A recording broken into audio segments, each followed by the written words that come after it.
Hanya dengan sholat mencegah fahsya wal mungkar. Jika sholat tidak ada zikir, sahun, lalai, diancam fawailun, celaka yang paling hebat saat orang itu sholat tapi nggak ingat Tuhannya. Justru yang diingat hantunya.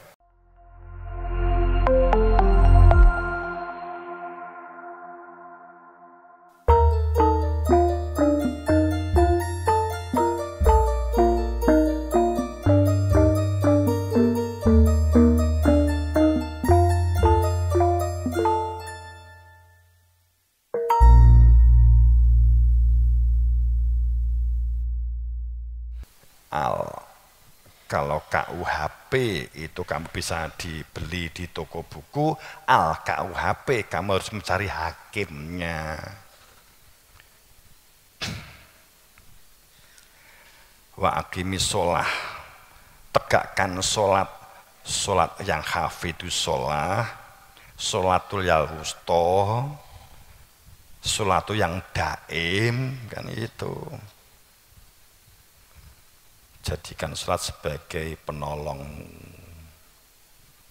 Sholat itu zikir, intinya sholat itu zikir. Maka sholat itu harus mengenal Tuhan.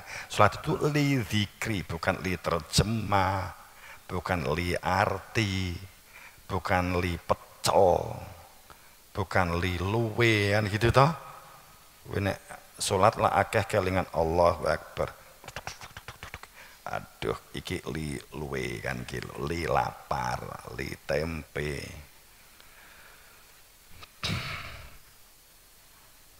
Oke. Sungguh sholat itu mencegah fahsya, mencegah perilaku santriwan-santriwati yang berbahagia. Tutupan sekaligus ini inti kenapa di kita sholat bagian dari kurikulum. Kurikulum itu apa toh? Ini kan sering orang kebingungan kurikulum. Dirubah-rubah. Kurikulumnya sekarang bagus. Ini kita kurikulum kita buat begini supaya akhlaknya bagus. Kurikulum kita buat begini, kurikulum diubah-ubah.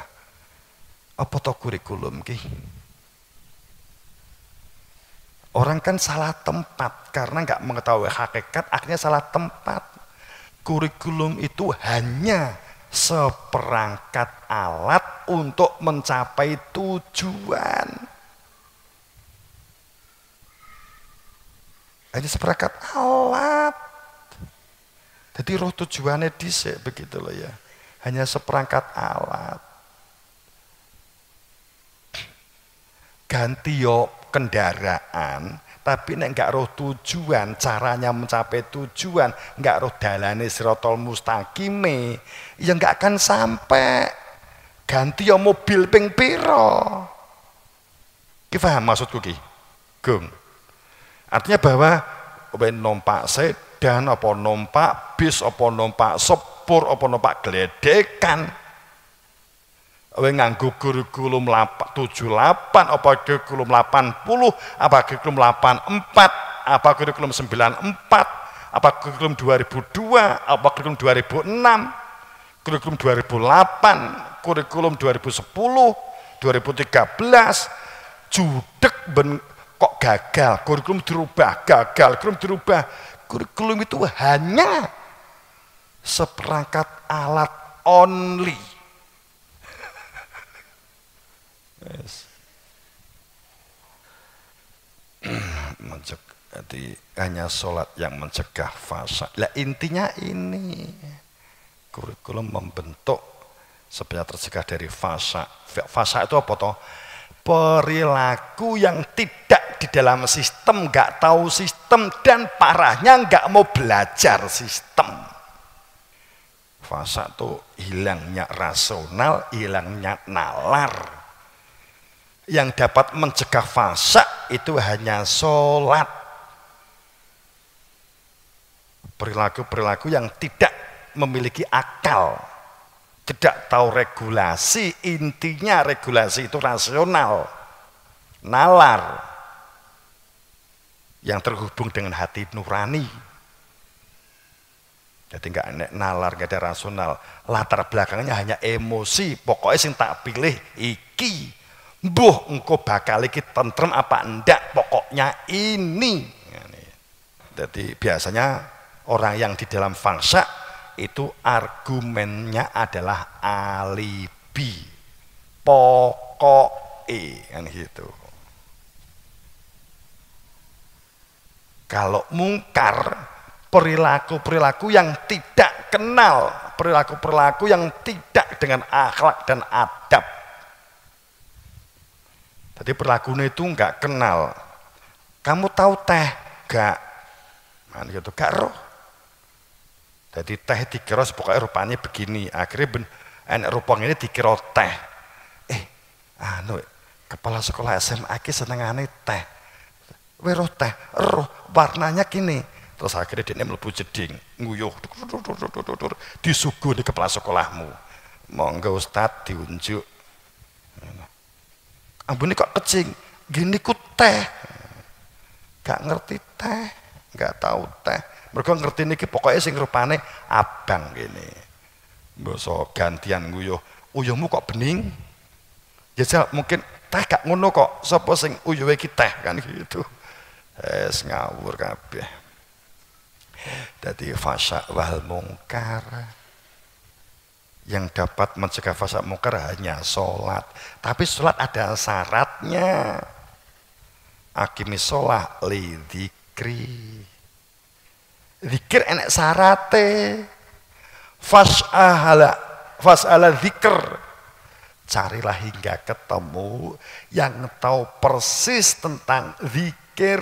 Zikir itu sesuatu yang di dalam hati, yang dijadikan tujuan, itu yang diingat. Ingat itu, ingat dia yang punya nama Allah. Zikir itu bukan Allah, Allah, Allah, Allah. Itu wirid, itu bukan zikir, beda. Bolak-balik saya sampaikan, zikir dan wirid itu beda. Difference, beda. Gitu ya.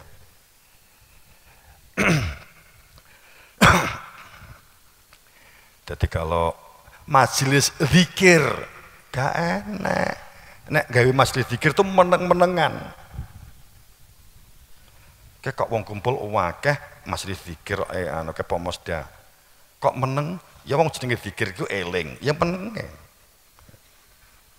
Nek Allah itu wirid. Jadi janjane majelis wirid. Itu. Wirid itu apa toh? Wirawiri, wiritan, wirawiri turutratan, wirid. Wirid dengan zikir beda. Zikir itu hanya terjadi jika telah kenal, itu wirid, zikir. Zikir itu di dalam hati. Ahla zikir itu bukan Quran. Tafsirannya cacah. Ahla zikir itu Quran. Mbok mikir sidik lah, cah. Ayo. Kalau ahla zikir itu adalah orang yang bisa baca Quran dan hafal Quran, bocah 6 tahun ki hafal Quran, apa itu dikatakan ahli zikir?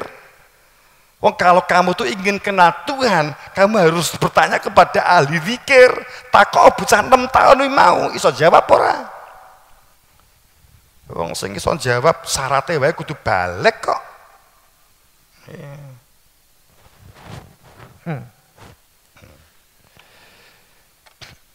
Ayo cah, rodok mikir cah, mulai cah. Cacah lah. Gak ngerti, omong gak ngerti. Alif lam mim. Walau alam bisawabi muradi, hanya Allah yang mengetahui intinya. Itu gentle namanya. Alif lam mim dzalikal kitab, mestinya juga begitu. Tapi coba rasional kita begini. Alif lam mim semua disepakati bahwa hanya Allah yang tahu. Kemudian dzalikal kitab, itulah kitab, menjadi ini ya, terjemahnya menjadi ini ya. Inilah kitab dalam kurung Al-Qur'an. Berani yakin bahwa yang dimaksud dalam kitab itu pasti Al-Qur'an ataukah itunya tafsir? Kan belum tentu berani sebenarnya. Oke, kita anggap ini benar. Itulah Al-Quran, tidak ada keraguan sedikit pun, bla bla bla bla bla. Ada terjemahnya. Alif Lam Mim hanya Allah yang tahu. Kira-kira, nah seandainya itu Nabi Muhammad, ison jawab enggak kira-kira? Ya Kanjeng Nabi, ya sahabatku, Alif Lam Mim, ini ku terjemahannya apa? Hanya Allah yang tahu. Kanjeng Nabi enggak ngerti. Enggak. Nah terus saat Kanjeng Nabi menerima itu enggak tanya, lali aku harap takok. Masa begitu?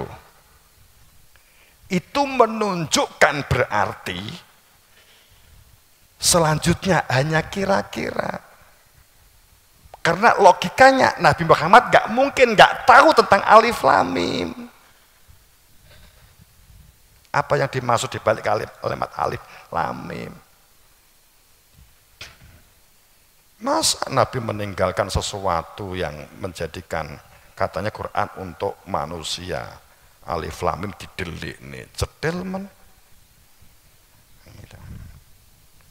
Aneh iku. Piye enggak tak orang ini kene gitu. Enggak semuanya harus diungkap. Itu kan berkaitan enggak saurakan di sini nek bagian roh tututi bapak. Tak tinggal turu.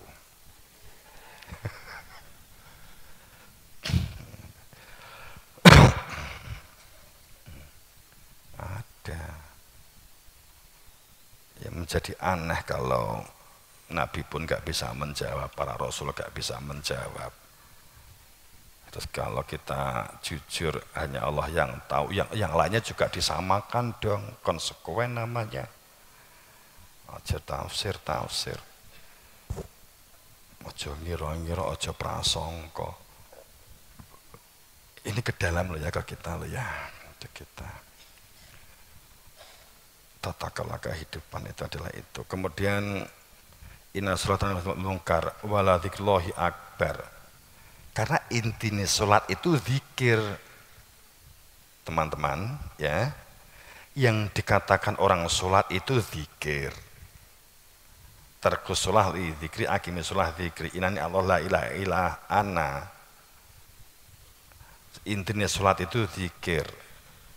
Tegakkan sholat untuk li zikri, untuk mengatiku zikir intinya. Makanya hanya dengan sholat mencegah fahsya wal mungkar. Jika sholat tidak ada zikir, sahun, lalai, diancam fawailun, celaka. Yang paling hebat saat orang itu sholat tapi nggak ingat Tuhannya, justru yang diingat hantunya.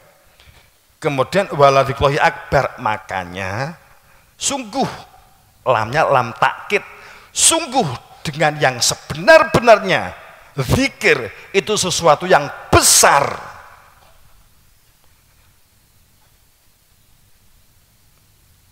Itu nisbahnya zikir, ingatan, bukan wala dzikrullahi akbar. Sungguh bahwa sholat itu yang besar, bukan itu semata-mata zikir. Wala dzikrullahi akbar, zikir itu.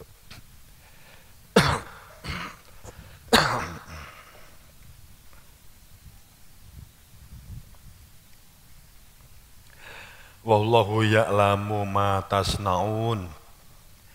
Allah itu dapat dikenali dengan ilmu, dan Allah itu maha tahu siapa yang berilmu dan tidak berilmu.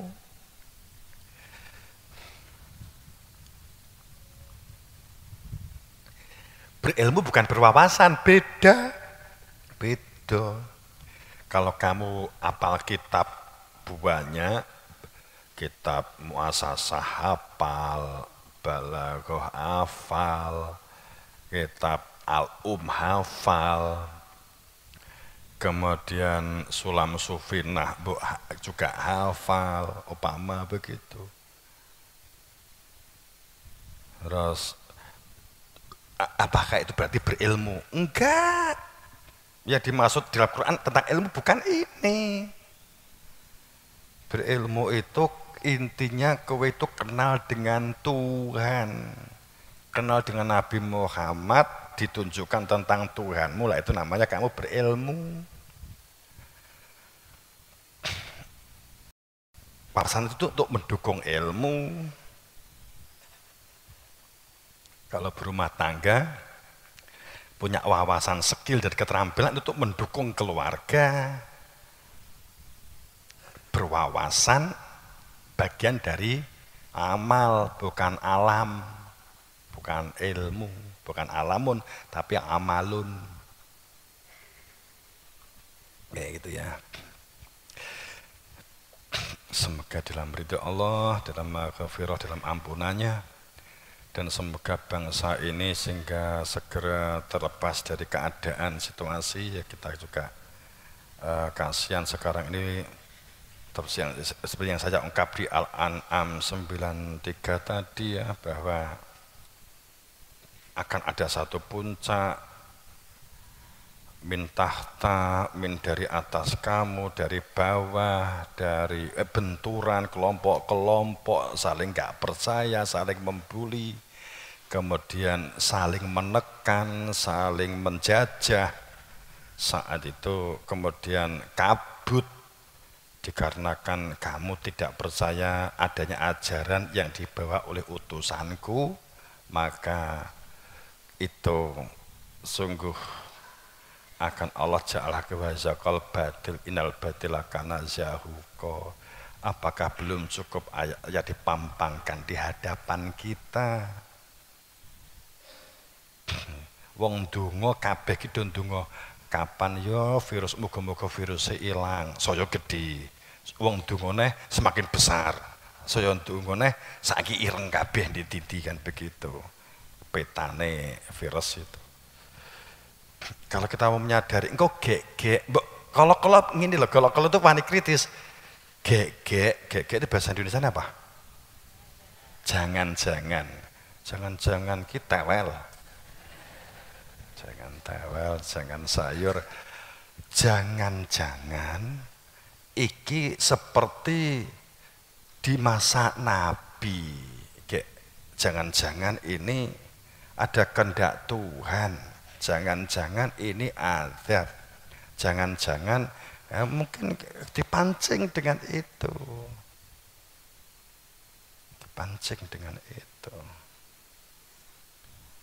karena kalau di surat di Dukhon, di surat Al-An'am itu tadi kan ada terusnya, kemudian ayat tutupannya kan liyu minu, supaya orang itu punya iman kepada Allah dan iman kepada utusannya, supaya bersaksi, maksudnya iman itu. Jika tidak, maka kamu akan dihancurkan sehancur-hancurnya. Ayatnya begitu kalau sudah saatnya. Tapi kan sistem karena akumulasi. Orang itu kalau sudah berpikir A, untuk merubah menjadi B berat. Akan terus berpikir itu. Kalau orang sudah nggak suka kepada si A, untuk menjadi orang yang nggak suka, benci, iri, itu untuk menjadi baik menjadi sulit kalau nggak dengan ilmu. Nah itu mindset, yang berubah mindset itu memang luar biasa. Kita tuh jarak terjauh sembunyinya tauhid dari Nabi Muhammad sampai titik saat ini, bahwa Islam itu cukup dengan tatanan lahir masuk surga itu ribuan tahun. Sudah menghilangkan tentang tauhid. Itu gara-gara makna khotamun Nabi dimaknai terakhir, dimaknai tutup. Dan ini akibatnya gendeng luar biasa. Padahal makna khotam itu menyempurnakan. Kemudian diajarkan kowe di sekolah, Nabi Muhammad penyempurna ajaran semua nabi-nabi sebelumnya, belgedes. Iki blak-blakan wae. Jelas di ayate, saya mengutus Musa tamaman untuk menggenapi dan menyempurnakan. Isa sama penggenap, Ibrahim penggenap. Nek gak roh ngomong kok gak roh toh cah? Enggak, bingung nih orang banyak ini. Akhirnya terjadi benturan. Akhirnya sing ngomong saiki iki penggute Nabi Isa enggak terima. Enggak iso wong Nabi Muhammad plagiat. Meniru-niru Nabi Isa. Semua nabi itu penyempurna. Podo Qur'ane dhewe yo jangan membanding-bandingkan antar utusanku kok. Sama. Apa sing syariate sesuai dengan zamane. Terus disempurnakan, digenapi dengan tauhid, dengan iman. Nabi Isa juga begitu, Nabi Musa juga, Nabi Dzulkifli, Nabi Daud, Nabi Sulaiman, Nabi Ibrahim, Nabi Nuh, sama semuanya itu sang pelengkap, sang penggenap, sang penyempurna. Piye sih cah?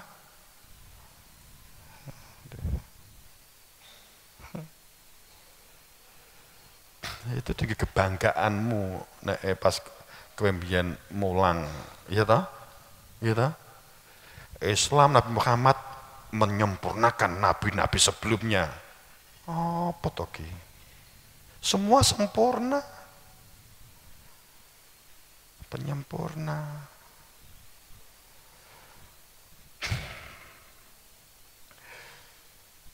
Teh ki digawe di dapur enek sing ramu disempurnakan karo ki sapa sing ngeterne? Rizki. Jadi rezeki itu sang utusan dapur disempurnakan karo rezeki. Jadi sapa penyempurnane? Kadang rezeki, kadang Iskandar, kan ta? Kadang Sugi, Ali gak tahu tadi penyempurna gue kirene kan gitu lah. Dadi sing ngeterne iku sempurna. Dadi wis digawe di dapur ben sempurna disuguhke.